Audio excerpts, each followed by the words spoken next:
It's time for On Point with Julian Phillips. Welcome to this latest edition of On Point, and we're going to get down to it now. We're less than 6 weeks away from this election. And as some folk would say in the urban vernacular, we're getting down to the real nitty gritty. But what is that less than 6 weeks away? It seems so close, but this can be an eternity when it comes to an election. We still haven't gotten to the October surprise. Remember that with the former FBI Director James Comey and the Clinton expose, Hillary Clinton, and how that changed things at the last minute? What will the Republicans come up with? Do they have anything to come up with? What might the Democrats have? Can they pack a punch? Can they keep this lead, this 10-point national lead? We're not even talking about the swing states. But more importantly, we have to be on point because we're hearing a lot of things. Ruth Bader Ginsburg passed away, unfortunately, at any time. A great person, a great leader, a great woman. But now the Supreme Court is up for grabs in the tip of balance. And what the Republicans are saying, what the Democrats are saying, and what the president is saying. He's also talking about the vote. That, with the mail-in ballots, it's fraudulent. He has no proof of this, but he's saying this, and he's saying now he might challenge. There may not be a peaceful transition. There are a whole lot of things that are going on right now that people are saying, Republicans are saying, Democrats are saying. But the question is, are they right? And do they really know anything about democracy? That is the big king here. That is the 800-pound gorilla in the room, because people are talking about a whole lot of things. Most people who are talking about democracy and liberty and freedom, they've never read the Bill of Rights. They've never read one iota of the Constitution. They know nothing about the Federalist Papers and have no history of democracy or what it's really about. So we're going to get into that today. What is democracy? Who is telling the truth? Who is giving the information out there to counteract, even in the media, these politicians say, no, that's not correct. That's not right. Who's challenging these lawmakers and other people who think they know things and don't know anything? How do we get to the bottom of all this? Well, I'll tell you how we're going to start. We're going to bring in my good friend, Eric Ham, as you know very well, political analyst and best-selling author, to talk about the state of democracy. Eric, you put together a really great piece on democracy, what it is, what it isn't, and people really don't know democracy. Explain that to us. Thanks, Julian. It's good to be with you today. And I think what we're seeing is particularly when we look at the election, this is an election that I don't think is about which candidate that you want to serve as your commander in chief. I think what we're seeing here is this is a choice between democracy and authoritarianism. And I think what we're seeing here, particularly when President Trump says that he's not sure, or he is stating that he is not willing to announce that he will allow for a peaceful transition of power. In the United States, that is the hallmark of democracy. That's it. That's where democracy begins, and that's where it ends. And the peaceful transition of power. That is the one component of democracy above all others that the United States not only holds sacrosanct, but when the United States goes across the globe, preaching others and ensuring that others uphold fair elections and that there is a peaceful transition of power, that is the one key checkpoint where if that goes smoothly, then the United States will deem that a success, because that is something that we hold so clear and so near and dear, this peaceful transition of power. And now you have the President of the United States. Since 1792, there's always been a peaceful transition of power. And now you have the President of the United States unwilling to state unequivocally that if he does not win the election, he is not prepared to peacefully transition power. Now, we do know that there is a transition team in the West Wing of the White House now working with the Biden campaign. We do know that they are actually preparing top secret security clearances for many of Biden's key officials if, in fact, Biden wins the presidency. We saw this statement from the Senate Republicans yesterday calling for a peaceful transition of power. But still, your commander-in-chief, the same person who allowed federal troops to tear gas, pepper spray, and shoot rubber bullets at its own U.S. citizens, that same commander-in-chief is now unwilling to commit to a peaceful transition of power. And one of the reasons why I think this is not really, getting the immediate and swift attention and condemnation, not just in terms of statements, but in terms of the media really pushing back, is because there are those in the electorate who simply are not aware of what a democracy is and what it means. And also, I think we have been desensitized because this is a country that was built on a democracy. All right, so let's just break this down, Eric. What does a democracy mean? The ABCs of it. It's not just one voice, one vote, but let's go back to the Hobbesian theory that we enter into a government to remove ourselves from this law of nature where life is then nasty, brutish, and short. So we allow ourselves to enter into this system. And what we're seeing is, and even with the Constitution that was orchestrated so long ago, there are many who see the Constitution as a living, breathing document. It's a document that lives. It's a document that continues to evolve. It's a document where the United States recognizes it, and even the founding fathers recognize where this is not where we are, but this is where we aspire to go, where we aspire to get to. And what we're seeing now is a president who is saying, I'm not looking to get there. I'm not looking to go back. I'm looking to simply abolish what we currently have in place. So if we get rid of this, if there is no a peaceful transition of power, then there is no democracy. If there is no democracy, then we're back at nature. We're back at basically chaos and anarchy. And I don't know why there just isn't a 5-alarm fire right now. Right. And also it's a place where he may want to be. He may want to be with Putin. He may want to be with Erdogan of Turkey. He may want to be with Kim Jong-un. He aspires and he basically kind of leans towards these kinds of people, which is very, very unusual, unorthodox for any president of a democratic state that we are. So here's the deal. There hasn't been a great amount of pushback on this. There has been some, in all fairness, but you had one Republican lawmaker that said, "Oh well, it's just a bag of wind. He's just blowing off steam. He doesn't really mean this." But it's coming from the president. Exactly, it's coming from the president. And again, this is another knock. This is another attack, another blow to this pillar of, again, democracy that is being removed brick by brick, pillar by pillar by this administration. And again, we're talking about a system where there are no adequate checks and balances. And remember, we have to understand, when the framers developed the Constitution and they created this system of government, the executive branch, led by the president, led by the commander-in-chief, that was established in Article 2 of the Constitution.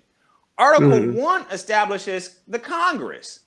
So clearly what they established was they wanted the Congress to be all powerful. But we have seen over the last, definitely since Franklin Delano Roosevelt, where Congress has just abdicated so much of their authority to the executive branch. And we're seeing that now being accelerated under this administration.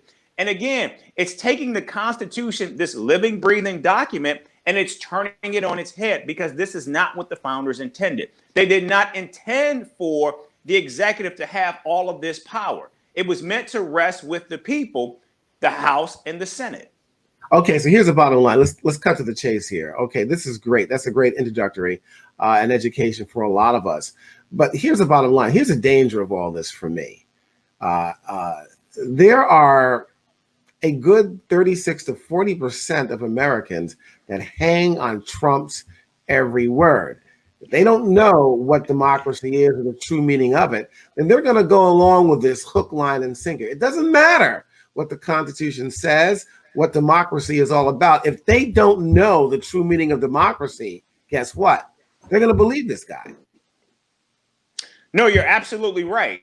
And quite frankly, I think that's why we're seeing so much pushback in terms of what's happening and what's taking place. And again, you're right. There's so much confusion, and even with, let's be frank, Julian, with our profession, the Fourth Estate, there should be just across the board, not only reporting of what the president says, but also what it means. What does it mean when you have the commander in chief saying that he is not willing to commit to a peaceful transition of power? Again, because what that suggests is that there is something wholly inadequate about this system that we have willingly put ourselves under to be guided by. And if we cannot trust that system, then what can we trust? Where do we go? And so you have a president who, by all accounts, is down in the polls. And so it appears what he's doing is he's attempting to basically burn it all down. And that's where we are. Right. And there's also a pushback on that, Eric, too, by the Republicans. I forget who it was today. It wasn't Mark Meadows, Trump's chief of staff, but Hillary's name is being invoked again. I mean, they're just bringing that up. I mean, this is a desperate move. She's not running for president, but there has been some suggestion that Hillary may have made mention of this in a prior presidential election as a Democrat, saying that there may not be a peaceful transfer of power. I've never heard her say that. I can go back to when the Gore Bush and in Florida, that whole thing with the hanging and pregnant chads and all that. At the end of the day, there was no problem there. I know Gore conceded the election. I mean, but this is crazy. I mean, so now you got, the Republicans saying, well, Hillary might have said something about this. I mean, what kind of craziness is this? Well, you know what, Julian, let's actually take it back and let's bring in the other big news story of the week, the Breonna Taylor case, where we saw in Kentucky, the attorney general basically say there are no charges to be brought. Because what we're saying here, again, and what this ruling validates is there's no accountability on the state in terms of how the state is allowed to continually brutalize people, particularly people of color. So here it is, you have a woman in her home where officers broke down the door and shot more than 30 times into the home, killing a woman who was at the time in her bed asleep. If anyone else had broken into someone's home and did what they did, the right of justification would be clear. And then the law stipulates that it should be as well. But what the state is saying is we can brutalize you, we can terrorize you, and there's no accountability for it. Well, what's different from what Attorney General Cameron did in Kentucky versus what President Trump is doing now? Whereas what he is saying is, and our sources are telling us this, Julian, his campaign is now looking to Republican legislators to basically throw out the vote in their respective state if the people vote for Biden over Trump. So what they're saying is negate what the people say, negate what's on the books, and do what we want. Interestingly enough, too, this rascal, this attorney general in the state of Kentucky, brought up the whole thing of self-defense by the police officers. But wait a minute. They were the ones that shot first. They were the offending officers. And we know based on this warrant, we know based that they had the person that they wanted. We're told they had that person in custody. So again, it's back to, if we are going to be this nation of laws, if we are going to be this democracy, where we willingly put ourselves under the umbrella of these laws. And if we continue to uphold this edict that no one is above the law, then why do we continually see the state continue to act upon or act as if they are above the law? Witness these police officers in Kentucky and President Donald Trump, who says, I don't care what your votes say. Those are being thrown out. Those should be thrown out. And I should remain as president of the United States. And here's the deal, too. People are more astute about this now. Thus, the protests all over the city. Unfortunately, some violent, but majority are peaceful. But people do have some sense of the law, or at least if not that, they certainly have some sense of decency. And we're not seeing that right now. That's what we see in terms of going on with Breonna Taylor and also with this president and when it comes to the vote. So here's the deal right now. We know what the media should be doing, and they're not. They're probably not as well trained and versed on what democracy is, and they're certainly not pushing it. But on the other hand, too, we've got a party in there, the Democratic Party, that I have said time and time again is that they don't have the backbone to start pushing forward like they should and making some hay out of this. I'm not hearing enough from Biden. I'm not hearing enough from Schumer. I've heard some from Pelosi, who I just think is great. I think she has the most backbone. Kamala Harris is like absent. I haven't seen her with less than 6 weeks into this thing. Where is she? What's going on here? There's some other narrative that we don't know about. You make a very good point, because again, this is your former prosecutor, your former attorney general. And when we're talking about where the country is basically on the precipice now, heading towards state failure, a nation of laws, and basically the person who her entire career who has upheld these laws is now non-existent, completely absent. I don't know where she is. I don't know where she's been for the last 10 days, Julian. The last time I saw her, she was in Philadelphia. But since then, I don't know where she is or where she's been. And now we're seeing polls are tightening in places like Florida. And you've got a large Haitian and Jamaican population in Florida. Why is Kamala Harris not there? Why is Kamala Harris not out speaking about what's taking place right now? Why is she not, not only serving as your vice president, but doing what I'm doing right here with you and educating and talking about the importance of being a nation of laws and following the laws and educating people about what took place in Kentucky and what it means with what the president is doing right now? Why are they not using her like that? Listen, I'm not going to say too much about this, but there is a radio station in New York that has about 2.1 million potential listeners trying to get, Harris's people to get her on there. And I've heard nothing. I mean, this is a big market here. I'm not going to mention the station or anything like that. But the bottom line is, where is she? How come there's been no response? Is this not important? And there are people of color who want to hear from her. They want to hear about her prosecutorial record, which is brought into question by a number of people of color when she was the attorney general of the state of California. She needs to put this stuff to rest because she needs these votes. I think what's going to happen is because of Trump, there is no other alternative. So people are still going to vote for the Biden-Harris ticket because we don't have any other alternative. This Trump has got to go. But at the end of the day, once the dust settles, and I'm hoping and believing based upon the polls right now, even with a little less than 6 weeks out, that they will win. But at the end of the day, when they do win, if they do win, then it's going to have to be what I call in basketball, a full court press by people who voted them in and make sure that this ticket does the right thing, especially by Black folks. They can't take our vote for granted.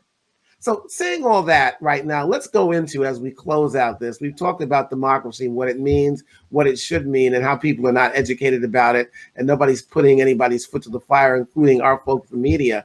Where are we right now in your assessment, less than 6 weeks out, specifically with the swing states, which are all important, Eric Ham? Well, right now, we do see some tightening in the race, particularly in states like Arizona and Florida. In fact, an overall national poll shows that in Florida right now, the race could be tied. In Arizona, the race is also tightening, but Joe Biden is still ahead.